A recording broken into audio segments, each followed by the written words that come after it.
Everyone, एक बार फिर से स्वागत है आप सभी का एक छोटी सी प्यारी सी जानकारी भरी वीडियो में। जैसा कि हम लोग ट्रिपल सी के एग्ज़ाम में या ओ लेवल के M1 R5 के एग्ज़ाम की प्रिपरेशन कर रहे हैं, चैप्टर वाइज आपको सारे MCQs दिए हैं। आज का जो हमारा लास्ट चैप्टर है, chapter 9th, overview of future skills and cyber security, ये आपका चैप्टर का नेम है। आज इससे टॉप 25 क्वेश्चंस डिस्कस करने वाले हैं, जो आपके एग्जाम में 2 से 4 क्वेश्चंस तो इस तरीके के पूछे ही जाएंगे। तो वीडियो के एंड के तक बने रहिएगा, इससे आपको काफ़ी हेल्प मिलेगी। तो पहले तो जान लेते हैं साइबर सिक्योरिटी क्या है, यानी future cyber security roles with demand a blend of technical skills and soft skills. It means AI and machine learning, cloud security and zero touch models are expected to become increasingly important needs. तो ये सारी आपकी cyber security की कुछ needs हैं जिसके बारे में हम लोग डिस्कस करेंगे। तो पहला क्वेश्चन हमारा साइबर सिक्योरिटी से जो रहेगा वो है आपका क्वेश्चन नंबर फर्स्ट क्वेश्चन में दिया गया है, what is artificial intelligence. Artificial intelligence क्या है? ऑप्शंस में दिए गए हैं आपके पास, मेनी ऑप्शंस हैं। ए में है putting your intelligence into computer, B में है programming with your own intelligence, C में है मेकिंग अ मशीन इंटेलिजेंट और डी में है प्लेइंग अ गेम। जिसका करेक्ट आंसर जो आपका होने वाला है वो आंसर सी के साथ में हम लोग जाएंगे, मेकिंग अ मशीन इंटेलिजेंट। ये इसका करेक्ट आंसर होगा आर्टिफिशियल इंटेलिजेंस का, AI का।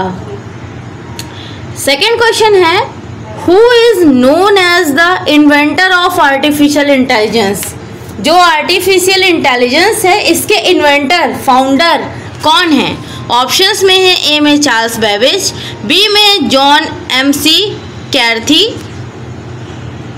सी में है एलन ट्यूरिंग और डी में है एंड्रेव NG। जिसका करेक्ट आंसर आपका जॉन MK कैर्थी इनका करेक्ट आंसर होगा, जो कि इन्वेंटर हैं आपके AI के। ये इसका करेक्ट आंसर होगा। नेक्स्ट 3 नंबर का क्वेश्चन है, which is considered the branch of artificial intelligence. Which is considered the branch of artificial intelligence. Option में है साइबर फोरेंसिस, बी में है मशीन लर्निंग, सी में है नेटवर्क डिज़ाइन और डी में है फुल स्टैक डेवलपर। तो करेक्ट आंसर इसका मशीन लर्निंग, यानी ये फुल किस पे डिपेंड करता है? मशीन लर्निंग पे ये फुल ऑन डिपेंड है। ये जो आपका AI है ये फुल ऑफ डिपेंड किस पे है? मशीन लर्निंग पे ये पूरा फुल ऑन डिपेंड है। करेक्ट आंसर इसका मशीन लर्निंग होगा। नेक्स्ट 4th नंबर का क्वेश्चन है, dash is the common language for AI। सबसे ज़्यादा AI में यूज होने वाली कॉमन लैंग्वेज कौन सी दी गई है? इस समय प्रेजेंट में कौन सी लैंग्वेज पूरे वर्ल्ड में सबसे ज़्यादा प्रोग्रामिंग में यूज़ की जा रही है? ऑप्शंस में LISP, बी में पाइथन, सी में PHP, डी में Java. Correct answer is Python. Python इसका राइट आंसर होगा, जो कि आप मॉड्यूल भी जो O लेवल या A लेवल के मॉड्यूल्स हैं उसमें सबसे ज़्यादा पाइथन लैंग्वेज यूज़ की जा रही है, उसका अलग से पेपर कराया जा रहा है। 5th नंबर की क्वेश्चन 5th नंबर का है, dash is not an application of AI। Is not an application of AI। Options में डेटाबेस मैनेजमेंट सिस्टम, बी में डिजिटल असिस्टेंट्स, सी में है नेचुरल लैंग्वेज प्रोसेसिंग, डी में है computer vision. Correct answer is data management system, यानी dash not application of AI का application नहीं है, डेटाबेस मैनेजमेंट सिस्टम का इससे कोई रोल नहीं है। 6 नंबर का क्वेश्चन है, how many type of recognization are there in AI। कितने टाइप के रिकॉग्नाइजेशन है AI के? ऑप्शंस में 3, 2, 5 या 1। करेक्ट आंसर इज आंसर 3 के साथ हम लोग जाएंगे। ठीक, नेक्स्ट क्वेश्चन है यहीं पे आपका 7th नंबर का, What are the difficult type of artificial intelligence approaches? What are the different type of artificial intelligence approaches? Options में strong approaches, weak approaches, applied approaches, approach या all of above. Correct answer is all of above, यानी जो type of approach है वो आपके strong भी हैं, week भी हैं, अप्लाइड भी हैं। 8th नंबर का क्वेश्चन है, based on which of the following parameter artificial intelligence is categorized. Options में बेस्ड ऑन फंक्शनली ओनली या based on capability only, based on capability and functionality and its is not categorized. तो correct answer is based on capability और functionality, दोनों इसके correct answer होंगे। 9th number का question है, which of the following is not the commonly use programming language for artificial intelligence. कौन सी commonly language नहीं है आर्टिफिशियल इंटेलिजेंस में? ऑप्शंस में PRL या प्रोलॉग या जावा या LISP। Correct answer is PERL, ये इसका करेक्ट आंसर होगा। 10th नंबर का क्वेश्चन है, on which the following approach a basic line following robot is based. On which of the following approach basic line following robot is based. Options में applied approach, strong approach, cognitive approach या weak approach. Correct answer is weak approach. Weak approach इसका correct answer होगा। 11th number का question है, face recognization system is based on which type approach. Options में है weak AI approach, applied AI approach, cognitive AI approach या strong AI approach. Correct answer is applied AI approach, इसका correct answer होगा। Full form यहाँ पे option दिया गया, question दिया गया है, LISP was created by, options में जॉन MC कैर्थी या मार्विन मैन्स्की या अलान ट्यूरिंग या Allen Newell and Herbert Simon. इसका correct answer is John MK Carthy, इसका करेक्ट आंसर होगा। नेक्स्ट 13 नंबर का क्वेश्चन है, which of the following is an advantage of artificial intelligence. Artificial intelligence के advantages बताने हैं। Reduce the time taken to solve the problem, B में है help to providing security, C में है have the ability to think hence make the work is and all of the above. Correct answer is all of the above, इसका correct answer होगा। Next 14th number का question है, which of the following is an example of artificial intelligence agent and agents. Correct answer is, option में बताना है पहले तो option दिए गए, ऑटोमोम्यूश या स्पेस क्राफ्ट या ह्यूमन या रोबोट या all of the mentioned. Correct answer इसका ऑल ऑफ द मेंशन्स होगा, यानी ऑटोन्यूमस या स्पेस क्राफ्ट, ह्यूमन रोबोट या all of the mentioned. 15th number का क्वेश्चन है, included in artificial intelligence.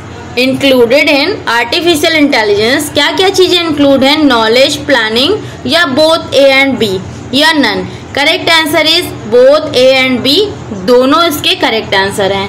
16th number का क्वेश्चन है, which size of data is called as big data. इसमें से कौन सा सबसे बड़ा डेटा है? गीगाबाइट, मेगाबाइट, मेटाबाइट या kilobyte. Correct answer is gigabyte, GB सबसे बड़ा डेटा है। नेक्स्ट 17th नंबर का क्वेश्चन है, in which of the following years was the blockchain invented. Blockchain किस ईयर में इन्वेंट किया गया? ऑप्शंस में 2012 में, 2008 में, 2005 में या 2010 में। करेक्ट आंसर इज 2005, इसका करेक्ट आंसर होगा, यानी 2005 में ब्लॉकचेन इन्वेंट किया गया था। नेक्स्ट क्वेश्चन है 18th नंबर का, which of the following is are the cloud development models. Options में पब्लिक क्लाउड, या प्राइवेट क्लाउड या हाइब्रिड क्लाउड या all of above? Correct answer is all of above, यानी there are cloud development models, तो public भी है, private भी और हाइब्रिड भी है। 19th नंबर का क्वेश्चन है, dash is a secure cloud based platform for storage, sharing and verification of document and certificates. Options में Amazon web services, Oracle cloud, Google cloud या DigiLockers. Correct answer is DigiLocker. DigiLocker इसका correct answer होगा। और आपको बता दें, 1-2 question digi locker से ज़रूर मिलते हैं। 20 नंबर का क्वेश्चन है, this is not a benefit of big data analytics. Big data analytics में क्या चीज़ बेनिफिशियल नहीं है? ऑप्शंस में faster better decision making, cost reduction या मैनेज ऑफ डेटा या none of these. Correct answer is manage of data. 21th number का question है, who was introduction learning playlist for educational video? Who was introducing learning playlist for educational videos? Options में Facebook, Skype या YouTube या Twitter. Correct answer is Skype इसका correct answer होगा। 22 number का question है, benefit of robotics process automation is? Benefit बताना है robotic process का। ऑप्शंस में है enable better customer services, enable employ productive या सी में है process to be complete more rapidly या all of the above. Correct answer is all of the above. 23rd number का क्वेश्चन है, which of the following is not big data technologies? कौन सी बड़ी big data technology नहीं है?